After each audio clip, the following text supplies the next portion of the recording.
देखो, मैं अजय कुमार शामुता, भूगोल व्याख्याता, और आज जो हम बात करेंगे 12th कक्षा के भूगोल के सेकंड भाग के फर्स्ट चैप्टर के बारे में, और जो अध्याय है हमारा 13वां, और इसी लेसन का जो नाम है यह है भारत जनसंख्या वितरण घनत्व वृद्धि।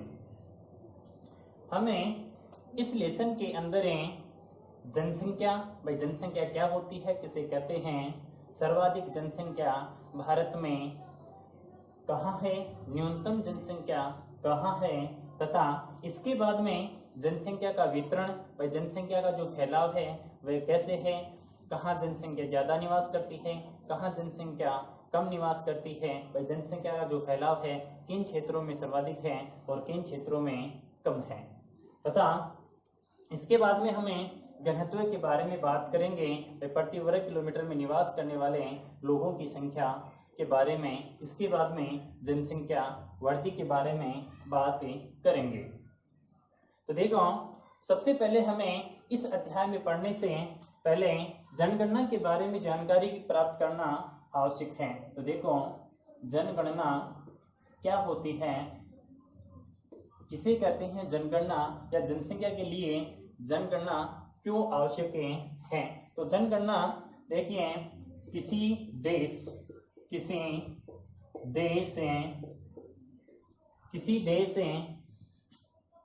अथवा किसी देश अथवा किसी क्षेत्र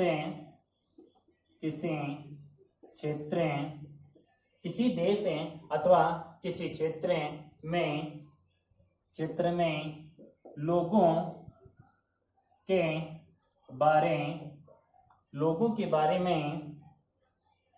बारे में विधिवत, किसी देश अथवा किसी क्षेत्र में लोगों के बारे में विधिवत रूप से सूचना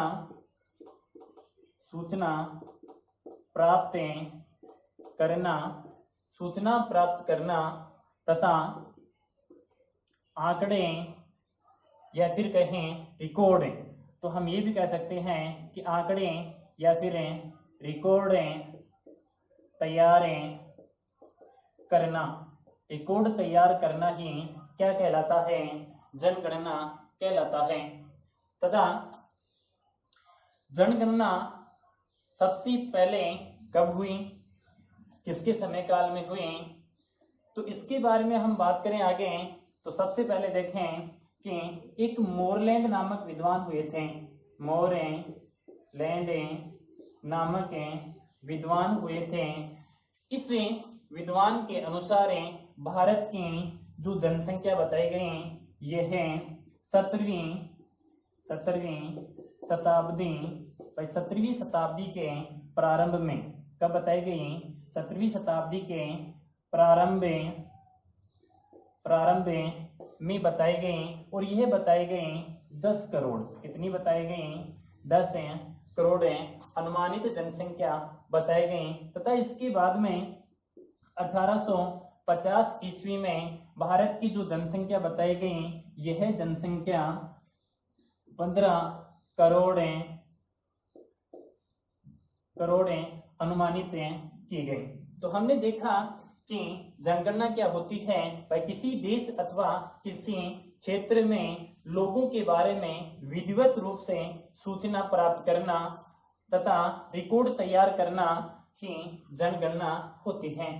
तथा सबसे पहले मोरलैंड नामक विद्वान ने भारत के बारे में 17वीं शताब्दी के प्रारंभ में बताया कि भारत की जो जनसंख्या है यह 10 करोड़ बताई उसने एक अनुमान के आधार पर।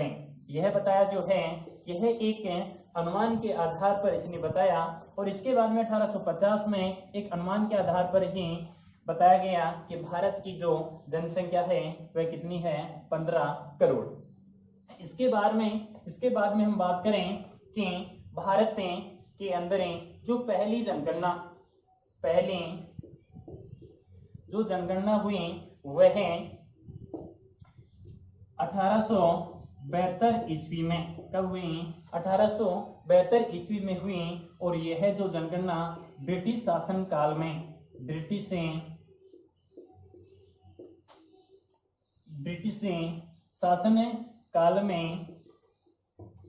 शासन काल में लॉर्ड मेयो के काल में हुई थी। तो पहली जो जनगणना हुई, भारत की जो पहली जनगणना हुई वह 1872 ईस्वी में, जब भारत के ऊपर अंग्रेजों ने आधिपत्य जमा रखा था, शासन जमा रखा था, उस समय लॉर्ड मेयो के शासन काल में पहली जनगणना हुई। और इसके बाद में देखो जो जनगणना हुई, यह जनगणना हुई 1872 में तो जो हुई थी वह पहली जो जनगणना हुई। इसके बाद में संपूर्ण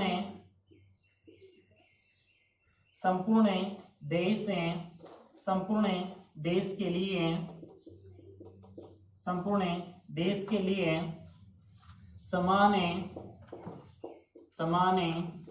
आधारों या समान आधारों पर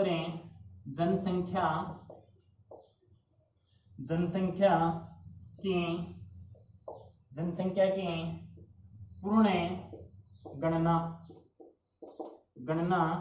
जो है वह 1881 में हुई। कब हुई? 1881 में हुई। भाई पहली जो जनगणना हुई, यह जनगणना 1872 ईस्वी में ब्रिटिश शासन काल के दौरान लॉर्ड मेयो के शासन काल में हुई थी। इसके बाद में संपूर्ण देश के लिए समान आधार पर जनसंख्या की पूर्ण गणना 1881 में हुई थी। और 1881 में जो अविभाजित भारत था उसकी लगभग 25 करोड़ जनसंख्या बताई गई। देखो इसी 1881 के बाद में जो है प्रत्येक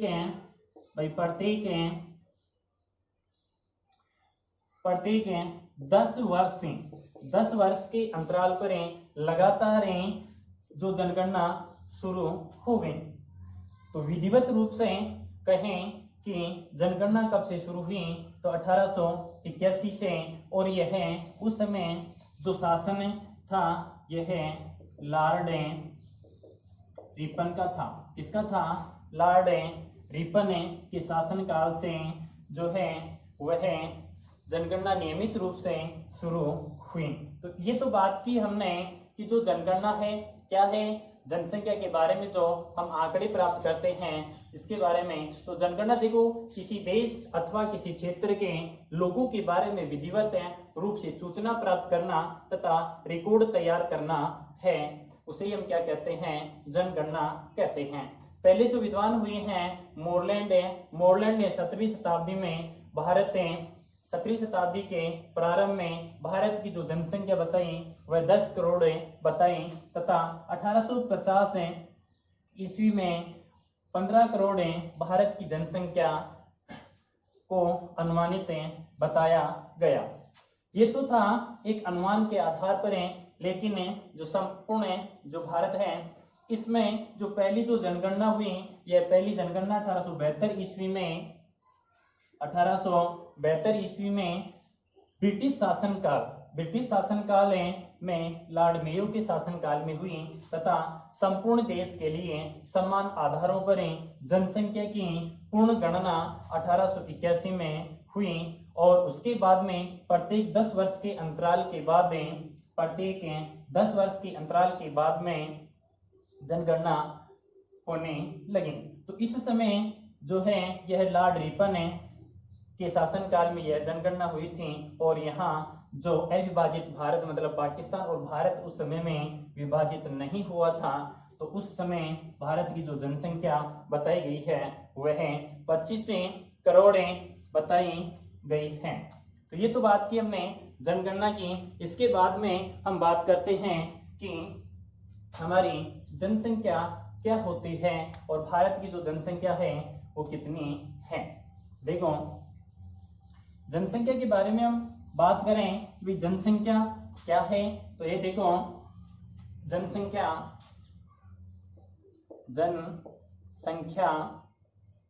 अक्सर हम सुनते हैं भाई जनसंख्या, तो देखो किसी निश्चित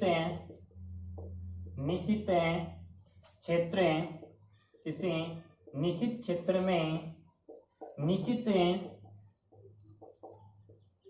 किसी निश्चित क्षेत्र में निश्चित समय में निवास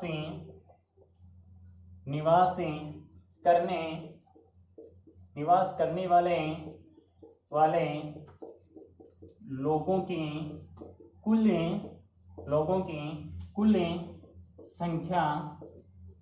संख्या को क्या कहते हैं, हमें जनसंख्या कहते हैं, या कुल संख्या जनसंख्या कहलाती है। तो देखो जनसंख्या क्या होती है, जनसंख्या की अगर परिभाषा की बात करें या फिर जनसंख्या से क्या तात्पर्य है, तो देखो किसी निश्चित क्षेत्र में, कोई भी क्षेत्र हो सकता है, जैसे हमारा देश एक क्षेत्र है, इस क्षेत्र में कितने लोग निवास करते हैं एक निश्चित समय में, तो यही क्या है जनसंख्या। तो देखो किसी निश्चित क्षेत्र में निश्चित समय में निवास करने वाले लोगों की कुल संख्या जनसंख्या कहलाती है। इसमें देखो अब बात करें कि भारत की जनसंख्या कितनी है, तो देखो जो भारत की जो जनसंख्या है यह 121.01 करोड़ है। कितनी है? 121.01 करोड़ भारत की जनसंख्या है। या अगर पूर्ण आंकड़ों की बात करें तो देखो पूर्ण आंकड़े जो हैं हम इनको टुकड़ों में भी याद कर सकते हैं, जैसे 121 422। देखो जो आंकड़े होते हैं ये आंकड़े अगर रटने से हमें याद नहीं होंगे, थोड़े से इनको अगर समझ लें, थोड़े से इनको क्रम में बैठा लें और हमारे दिमाग में बैठा लें तो ये याद हो सकते हैं। जैसे इसको कुछ अलग तरीके से सोचें कि जैसे शुरू के 3 अक्षर याद करने हैं, तो देखो ये कितने का होल स्क्वायर होता है? 11 का होल स्क्वायर होता है। और हमें केवल बीच वाली जो याद करनी है इसको याद कर लेते हैं 0 लास्ट में जो है 4 के जो भाग करें तो 2 और 2 तो लास्ट में तो याद रह जाएगी भाई कितने थे 4 और 4 के भाग हैं 2 और 2, शुरू में 11 का होल स्क्वायर। एक बार मैं मिटा देता हूं, फिर देखिए 121 422। तो यह है भारत की जनसंख्या थी और यह कब थी? 2011 में। 2011 की जनगणना के अनुसार भारत की जो जनसंख्या है यह 1,21,91,93,422 जनसंख्या है। इसके बाद में बात करें कि जो ये जनसंख्या है यह विश्व की जनसंख्या का कितने प्रतिशत है। हमारी बुक के आंकड़ों के अनुसार देखें तो जो ये जनसंख्या है यह विश्व की कुल जनसंख्या का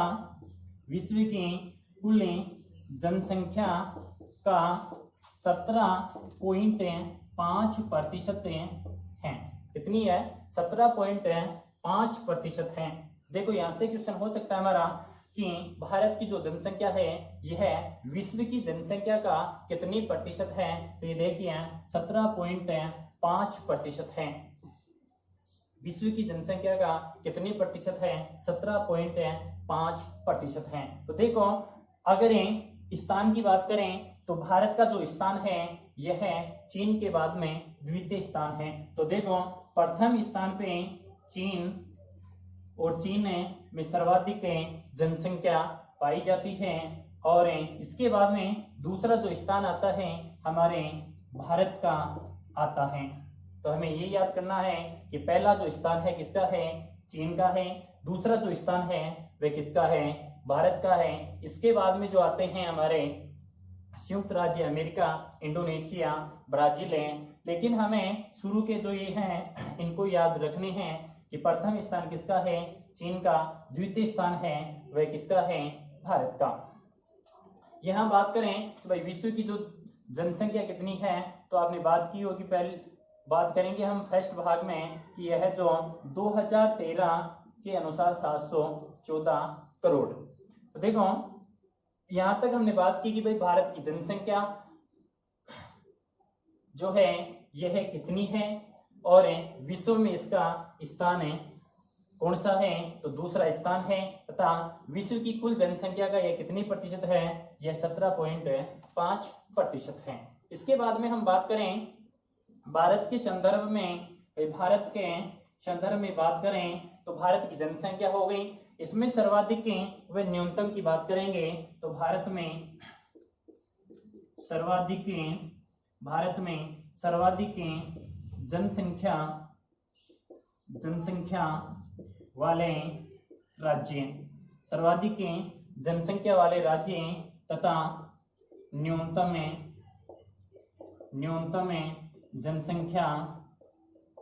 जनसंख्या वाले राज्य।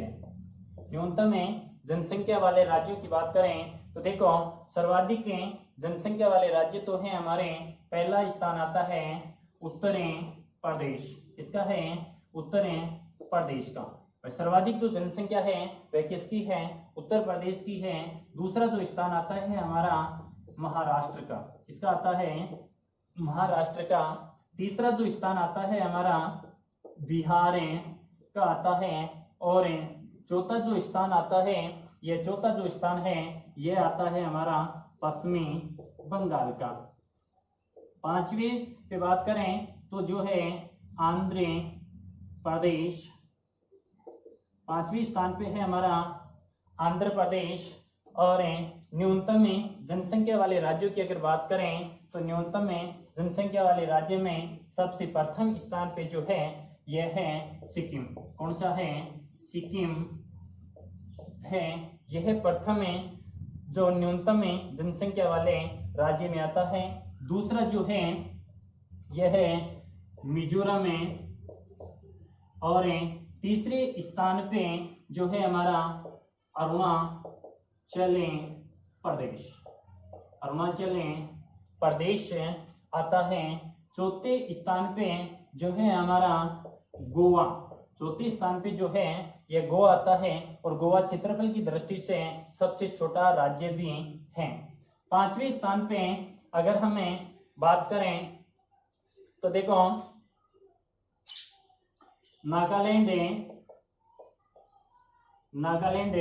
आता है। तो देखो हमने यह बात की कि जनसंख्या किसे कहते हैं, तो जनसंख्या देखो किसे कहेंगे हम, किसी निश्चित क्षेत्र में निश्चित समय में निवास करने वाले लोगों की कुल संख्या जनसंख्या कहलाती है। और इसके बाद में बात की हमने जो जनसंख्या है यह भारत की जनसंख्या कितनी है, 121.01 करोड़ है। या पूर्ण आंकड़ों की बात करें तो 1,21,01,93,422।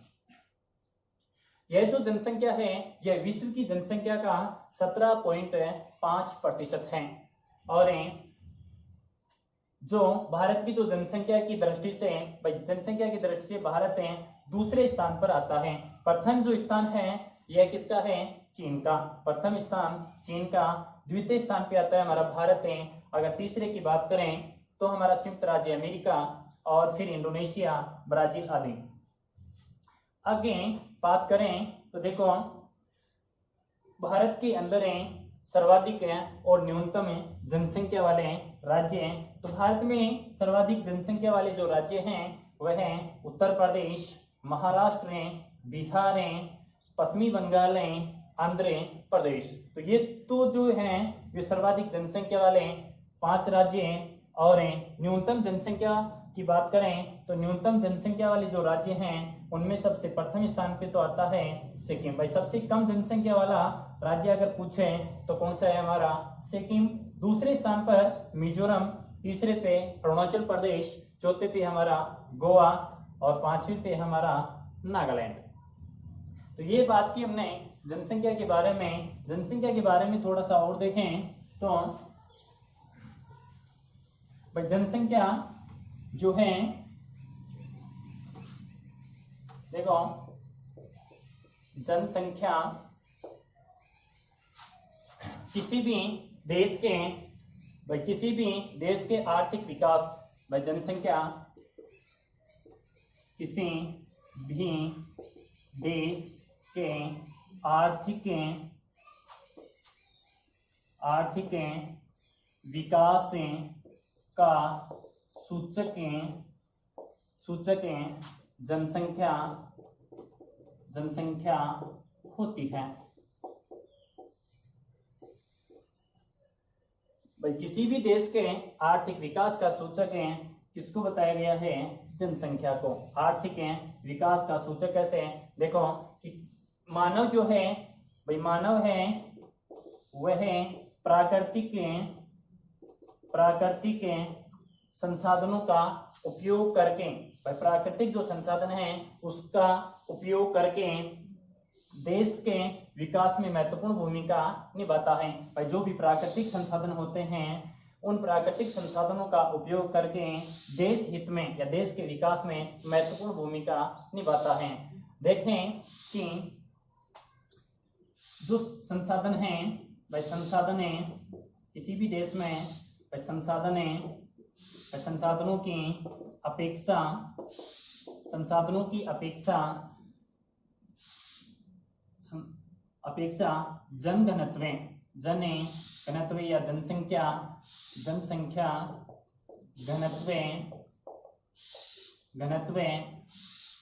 घनत्व किसी देश का अगर कम है तो विकसित श्रेणी में, अगर संसाधनों की अपेक्षा जनसंख्या घनत्व अगर अधिक है तो वह आर्थिक दृष्टि से वह कमजोर होगा। आर्थिक दृष्टि से वह कमजोर श्रेणी में आएगा। इसी आधार पर हम देखते हैं कि देखो दोबारा से इसको देखना, भाई किसी भी देश के आर्थिक विकास का सूचक किसे बताया गया है? जनसंख्या को बताया गया है। इसमें आगे बात करें कि जो मानव है ये मानव प्राकृतिक संसाधनों का उपयोग करते हुए, प्राकृतिक जो संसाधन है हमारे पेड़ पौधे हैं या वनस्पति खनिज वगैरह जो भी हैं उनका उपयोग करके देश हित में क्या करता है या विकास में क्या करता है? योगदान देता है। तो देखो किसी भी देश में अगर संसाधनों की अपेक्षा जनसंख्या घनत्व अधिक है तो ऐसा जो देश होगा वह कम विकसित कम विकास से करेगा। अगर हमारे भारत की बात करें तो भारत जो है संसाधनों की अपेक्षा जनसंख्या विस्फोटक अवस्था में पहुंच रही है।